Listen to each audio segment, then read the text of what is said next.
तो पिछले एपिसोड में हान्यू और हाओचेन के बीच का कॉन्ट्रैक्ट सक्सेसफुली साइन हो गया था, लेकिन उसके बाद हाओचेन येहुआ के साथ में भी स्लेव कॉन्ट्रैक्ट को साइन करना चाहता था ताकि इस तरीके से उसके भी इनेट इनर स्पिरिचुअल पावर पॉइंट को बढ़ाया जा सके। इसके बाद अगले सीन में हम देखते हैं कि हाओचेन ने येहुआ के साथ में कॉन्ट्रैक्ट को साइन करना शुरू कर दिया था, जिसके वजह से अब येहुआ की इनेट इनर स्पिरिचुअल पावर बहुत तेजी से बढ़ने लगी थी, जिसे देख युगोंगा पूरी तरह से हैरान हो गया था, क्योंकि अब येहुआ की इनेट इनर स्पिरिचुअल पावर 9 से बढ़कर सीधे 53 पॉइंट हो गई थी और इसीलिए यह चीज सच में काफी शानदार होती है। लेकिन इसके बाद येहुआ और हाओचेन जैसे ही नीचे आते हैं तब हम देखते हैं कि येहुआ की कंडीशन बहुत ही ज्यादा खराब हो गई थी और इसके बाद वो वहीं पर बेहोश हो जाता है। अब येहुआ को ऐसे कंडीशन में देखते ही हाओचेन काफी परेशान हो गया था और इसी के साथ उसे येहुआ के बारे में चिंता भी होने लगी थी। लेकिन तभी युगोंग हाओचेन के पास में आता है और फिर उससे कहता है कि तुम इसके बारे में चिंता मत करो, क्योंकि यह सब केवल सेकेंड अवेकनिंग के एक्सपीरियंस के वजह से हुआ है और इसीलिए तुम्हारे टीचर को कुछ देर तक आराम करने की जरूरत है। लेकिन इसके बाद वो हाओचेन से कहता है कि मैं अब इसका कुछ समय के लिए यहाँ पर ख्याल रखूंगा,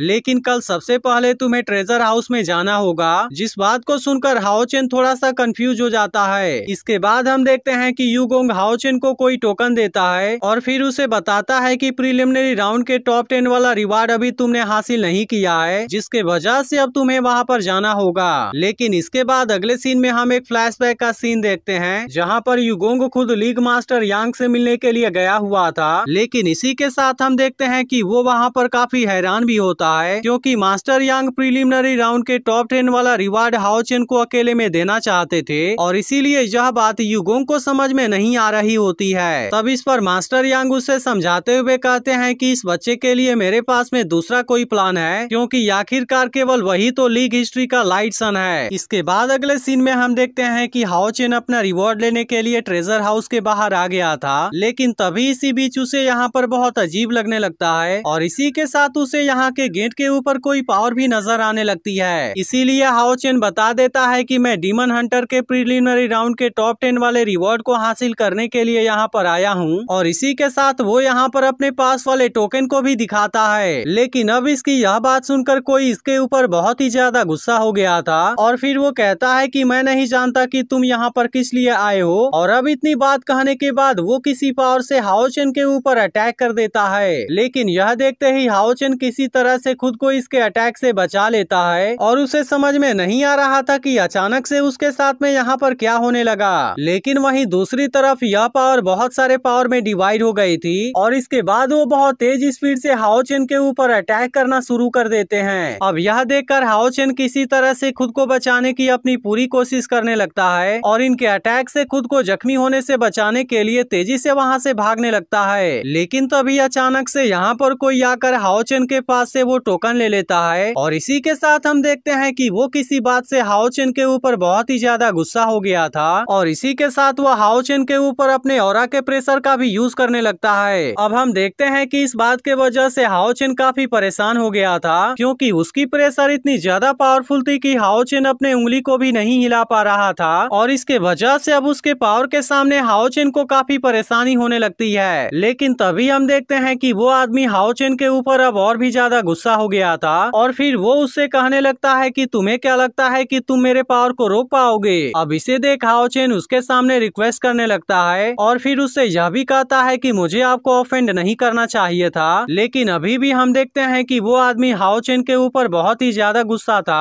और फिर वो हाओचेन से कहने लगता है कि मुझे ऑफेंड करने की तुम्हारी हिम्मत कैसे हो गई। लेकिन इसी के साथ हम देखते हैं कि वो फिर से अपने पावर का यूज करके इसके ऊपर अटैक करने के लिए रेडी हो गया था और फिर वो हाओचेन से कहता है कि मैं भी देखता हूँ कि इस बार तुम मेरे अटैक से कैसे बच पाते हो। और अब इतनी बात कहने के बाद वो अपने पावर का यूज करके हाओचेन के ऊपर अटैक कर देता है। लेकिन तभी इसी वक्त मास्टर यांग यहाँ पर आ जाते हैं और इसी के साथ वो हाओचेन को इस आदमी से जख्मी होने से भी बचा लेते हैं। इसके बाद मास्टर यांग उस आदमी से कहते हैं कि होली मून तुम शांत हो जाओ और इसके बाद हम देखते हैं कि यह जगह पूरी तरह से शांत हो जाती है। लेकिन इसी के साथ मास्टर यांग होली मून से कहते हैं कि तुम फिर से अपने यंगर जनरेशन को बुली करने के लिए यहाँ पर आ गए। जिसके बाद होली मून हाओचेन से कहता है कि तुम बहुत ही लकी हो, क्योंकि मास्टर यांग ने ठीक समय पर आकर तुम्हें मेरे हाथों से बचा लिया। और अब इतनी बात कहने के बाद वो यहाँ से गायब हो जाता है। लेकिन लेकिन अभी भी हम देखते हैं कि हाओ चेन इसके बारे में पूरी तरह से नहीं समझ पाया था और इसीलिए वो मास्टर यांग से इसके बारे में पूछने लगता है। तब इस पर मास्टर यांग हाओ चेन से कहते हैं कि तुम इसके बारे में चिंता मत करो क्योंकि वो हमेशा से ही ऐसा है। इसके बाद वो हाओ चेन को अपने साथ में चलने के लिए कहते हैं और इसी के साथ वो उसे अपना नाम भी बताते हैं, लेकिन फिर वो उससे कहते हैं कि तुम मुझे ग्रैंडपा यांग कह सकते हो।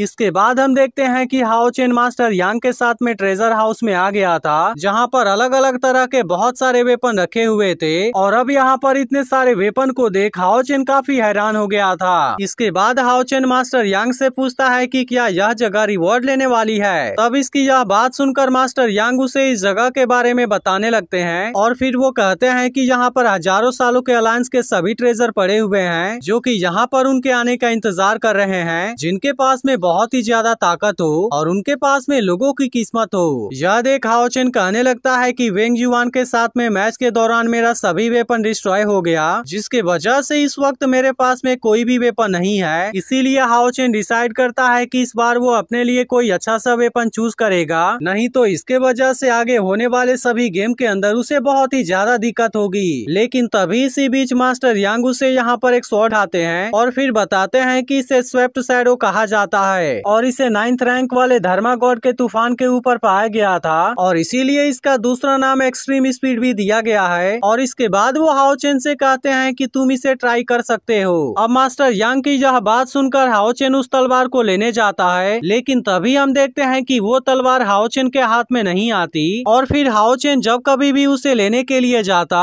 वो उसके हाथों से गायब हो जाती। तभी मास्टर यांग हाओ चेन से बताते हैं कि हर एक वेपन के पास में अपने मास्टर को चूज करने के लिए खुद का कोई क्राइटेरिया होता है, इसीलिए यह देख मुझे लगता है कि यह वेपन तुम्हें अपना मास्टर नहीं बनाना चाहता और इसीलिए मास्टर यांग अब इस तलवार को उसके अपने जगह पर रख देते हैं। इसके बाद मास्टर यांग हाओ चेन को आइस ड्रिंकिंग ब्लेड नाम वाले किसी दूसरे तलवार को दिखाते हैं और बताते हैं कि इसे ड्रैगन बोन के टुकड़े से बनाया गया था जो कि 10,000 सालों तक आइस के अंदर फ्रीज पड़ा हुआ था। इसी के साथ वो बताते हैं कि यह तलवार जहाँ कहीं से भी गुजरती है वो जगह फ्रीज हो जाती है क्योंकि असल में इस तलवार के अंदर कोल्ड आइस एट्रीब्यूट है। लेकिन हम देखते हैं कि यह तलवार भी हाओ चेन के पास में नहीं आ रही थी, जिसके वजह से हाओ चेन जान जाता है कि यह तलवार भी उसे अपना मास्टर नहीं बनाना चाहती। इसीलिए हाओ चेन अब किसी दूसरे वेपन को खोजने का डिसाइड करता है। लेकिन तभी इसी बीच मास्टर यांग इसे लाइफ अनसील्ड के बारे में बताते हैं और ऐसा कहा जाता है कि इसको डीमन गॉड के बोन से बनाया गया था, जिसके वजह से इसके अंदर ऐसी पावर है कि इसके बारे में अंदाजा भी नहीं लगाया जा सकता।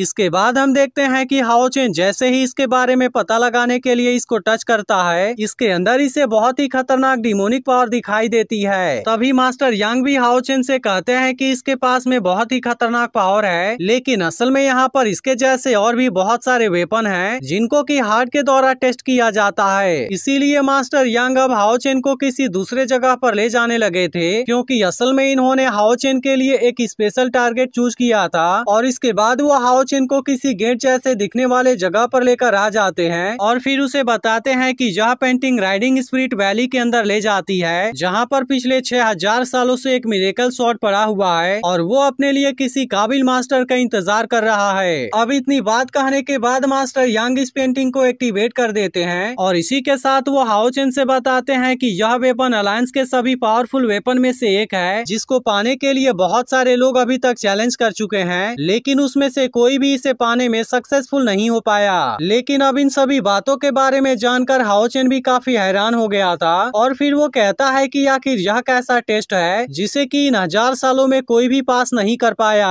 तब इस पर मास्टर यांग उससे कहते हैं कि इस टेस्ट में तुम्हें अपने हार्ट को फॉलो करना होगा क्योंकि केवल इसी तरीके से तुम इसके असली मीनिंग तक पहुंच पाओगे। लेकिन तभी इसी बीच हम देखते हैं कि होली मून भी यहाँ पर आ जाता है और वो अचानक से हाओ चेन को किक मारकर पेंटिंग के अंदर भेज देता है। अब इसे यहाँ पर देख मास्टर यांग होली मून से पूछते हैं कि तुम अब यहाँ पर क्या करने आ गए। तब इस पर होली मून कहता है कि इसके पास में इतनी भी ताकत नहीं है कि वो मेरे शायर की उंगली को भी टच कर पाए, लेकिन मुझे समझ में नहीं आता कि आखिर उसे इसके अंदर क्या चीज दिखाई देती है। लेकिन तभी इसी बीच हम देखते हैं कि मास्टर यांग किसी बात के बारे में सोचकर काफी परेशान हो गए थे और फिर वो सोचने लगते हैं कि अगर हाओ चेन भी इसके अप्रूवल को पाने में कामयाब नहीं हो पाया तब उसके बाद यह वेपन फिर कभी भी डे लाइट को नहीं देख पाएगा। वहीं दूसरी तरफ हम देखते हैं कि हाओ chain riding spirit night valley के अंदर आ गया था और इस जगह पर आकर वो काफी हैरान हो गया था। लेकिन इसी के साथ वो समझ चुका है कि अब यहाँ से मिरेकल स्वॉर्ड का टेस्ट शुरू हो चुका है, क्योंकि इसके बारे में मास्टर यांग ने इसे पहले से ही बता दिया था। लेकिन तभी इसी बीच उसे यहाँ पर कुछ फ्रेज लिखे हुए दिखाई देते हैं, जिसमें लिखा था कि यह चीज हार्ट से जन्मा है और यह चीज हार्ट के द्वारा क्रिएट भी की गई है। इसके बाद हम देखते हैं कि हाओ चेन अब इस टेस्ट को देने के लिए रेडी हो गया था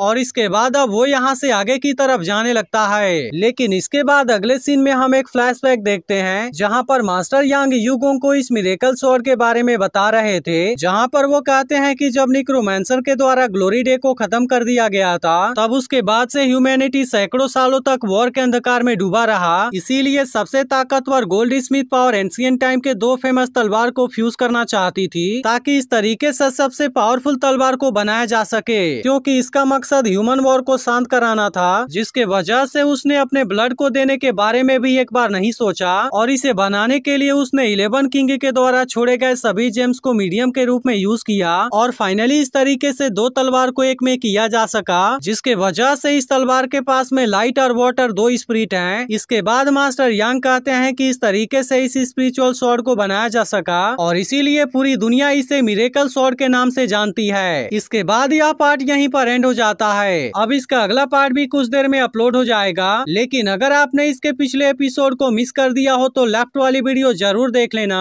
और अगर एक्सप्लेनेशन अच्छी लगी हो तो वीडियो को लाइक भी जरूर कर देना।